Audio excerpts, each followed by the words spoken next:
এত আদর করলে দৌড়বো না, হাঁটবো না, মাটির গর্ত হলে ঢুকে যাব সেটা জানি না।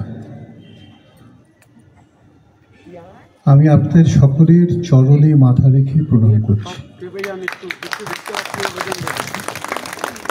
আমাদের দেশ একটু অন্যরকম। আমাদের দেশ আমেরিকা নয়, আমাদের দেশ ইউরোপ নয়, জাপান নয়, ইন্দোনেশিয়া নয়, আমাদের দেশ হচ্ছে ভারতবর্ষ। যারা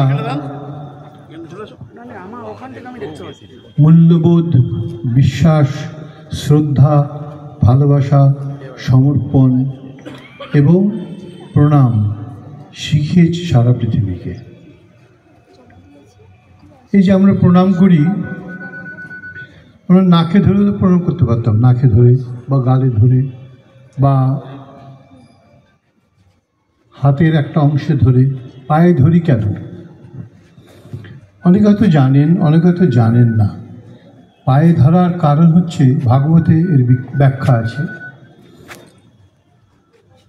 ভাগবতে বলা আছে যে কোনো জিনিস যদি গতিপ্রাপ্ত না হয় তাহলে শিক্ষা হয় না। অর্থাৎ আমি যেখানে বসে আছি, যদি সেখানে সেইভাবে বসে থাকি, কিছু জানতে পারি না। আমাদের মুভ করতে হয়, নড়তে হয়, এগুতে হয়। যদি একটা বই পড়ি, একটা বইয়ের পাতা থেকে দ্বিতীয় পাতায় যেতে হয়, সেটাও একটা মুভমেন্ট। বা একটা ফোন করতে হয়, বা একটা টিভি দেখতে হয়। অর্থাৎ আমাদের মনের অবস্থার পরিবর্তন করতে হয়। এই পরিবর্তন যখন প্রথম মানুষ জানতে পারে, প্রথম সেটা পায়ে হেঁটে জানতে পারে। অতীশ দীপঙ্কর বা স্বামী বিবেকানন্দ আমরা জানি, ওরা পায়ে হেঁটে সারা ভারতবর্ষ গিয়েছিলেন। প্রতিটি গ্রাম থেকে প্রতিটি শহরে যেতে গেলে মাটির রং পাল্টায়, মানুষের স্বভাব পাল্টায়, মানুষের গায়ের রং পাল্টায়, মানুষের চরিত্র পাল্টায়। তার থেকে সব থেকে বেশি শেখা যায়। এই শেখবার জন্য আমাদের যে মুভমেন্ট, সেই মুভমেন্টের মূল হচ্ছে আমাদের পা। কারণ আগে আমাদের গাড়ি, ট্রেন, বাস, এরোপ্লেন এগুলো ছিল না।